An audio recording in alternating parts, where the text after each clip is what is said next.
You might be looking for a massive productivity spike, but there is a problem. During our day-to-day normal regular existence, the way we go about our work is it's a constant stream of distractions and interruptions and switching our attention. You might be checking an email 1 minute and then you switch to some Google search online. Maybe you are just talking to somebody on phone, checking your message. So this is how we normally work, and this is obviously highly inefficient.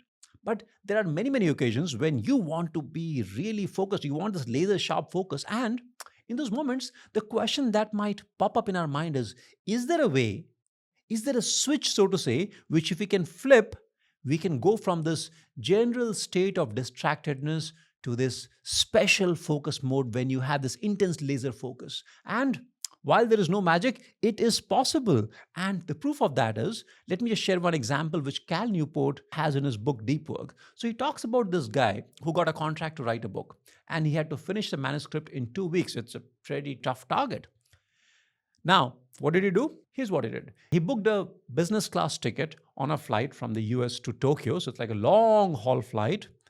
And then he landed there in Tokyo. Then he just turned around and took the return flight and came back to the US. So for about 30 odd hours, he was traveling on a business class ticket and he spent $4,000. What a waste of time. But no, if you ask him, he would have been thrilled. Why? Because for those 30 hours, without any distraction, no internet, no phone, nobody calling in, nobody disturbing you, you don't even have the option, you don't even have the possibility of distracting yourself. So with that full and complete focus, he was able to finish that manuscript. And for him, that $4,000, which by the way was a lot of money in those days, every single dollar felt like really well spent. Now, what does it tell you? It tells you something very critical, which is that the value of focus is so high.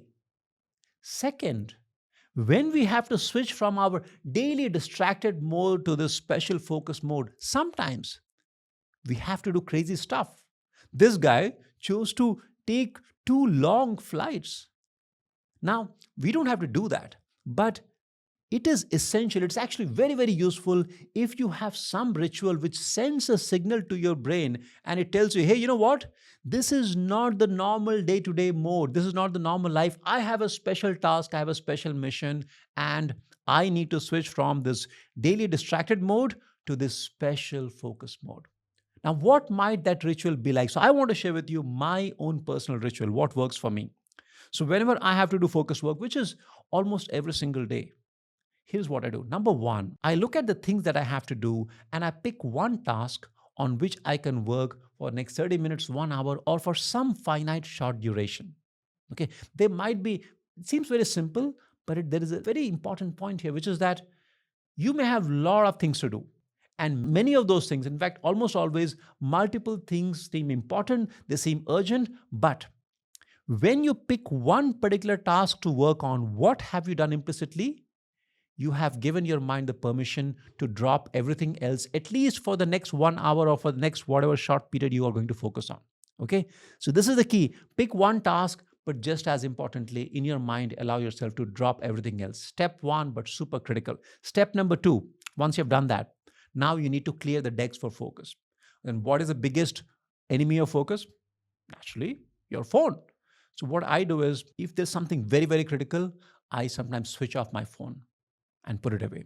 If not, I'll put it on flight mode. But at the very minimum, what I try to do is I take my phone and push it away. It's still probably on my desk or somewhere, but I push it away. The very act of pushing your phone away, it signals my brain that, you know what, I am putting some distance. I have to let go of this. So yes, I may feel like I need to check this message, reply to somebody, do something, but no, right now I have pushed it away. That's again a signal to your brain. Step number two. Step number three is continuation of this creating this focus bubble. What I do is normally my work is almost always on my laptop. And on the laptop, you'll have browser tabs, you'll have your folders open, you have lots of different stuff. So close as many of them as possible. In fact, I don't even apply my mind. Just very quickly, I'll go and I use a MacBook. So the shortcut is Command W, or you can just go and close each one of them. So close, close, close, close, close. And now everything, you have closed most of the stuff. And now there is too much on the laptop screen to distract you. All right. Next step. Sometimes your mind has So much agitation that even if you want to focus, it becomes really hard. Now, meditation or just a few slow deep breaths can help you really calm down. I do my meditation in the morning, and if I'm feeling mentally ready, I'll just go ahead. If not, I may just close my eyes and either do a short meditation or at the very minimum just give myself a few moments to sit quietly and just observe my breath, or maybe take a few slow deep breaths. All right? Any kind of ritual that brings a focus, I would say the best thing is, if you have the time, just a short meditation, observing your breath calmly, eyes closed, let yourself relax. Now your mind has calmed down. Now is the time for real work. And I never do my work in long durations of focus, okay? I do short sprints.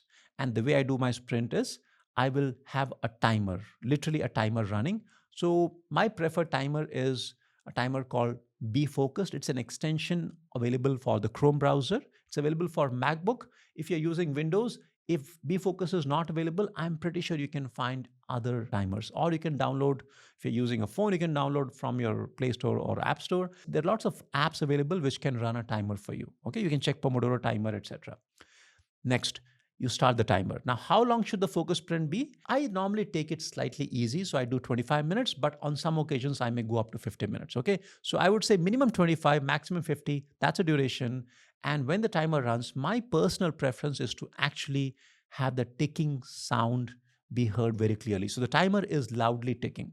Now, some people will find it distracting. And there are some days when I find it distracting. But on many days, especially when I'm getting started with my early sprints, if my mind is sort of a little perturbed, having this ticking loudly in the background, it's a reminder to stay with the task. So I find it very, very, very useful. So I keep my timer running pretty loudly. Sometimes the fun part, when I'm working in office, the timer is running, it might, everybody else also sort of force you to that focus because everybody can hear that. All right. But of course, you should be mindful. Maybe you should use a headphone so that it does not affect anybody else. All right. So timer is running. And then once the timer starts, here's the key: you do not have the permission to switch to some other task. While the timer is running, stay with that one thing. And then when the timer runs out, then you can take a break. During the break, walk around, do something, and then you can do another sprint. Now, a couple of things here. One is that when I'm doing the sprint, if sometimes my mind is agitated or if I'm not able to focus, what do? Don't do anything. Sit right there, sit quietly, give yourself a few minutes break, no problem, but don't switch to something else. Then you'll go down a rabbit hole. Okay. So be there, take a break, no problem, and restart. Now, this is my ritual. Some people will have a few other things. Maybe some people like to have a cup of coffee and they'll start with a coffee, and that's fine too. I don't drink coffee, so that's not part of my ritual. The key thing is to keep it very simple, straightforward, not make it very complicated. And the best thing about the ritual is, how much does it cost?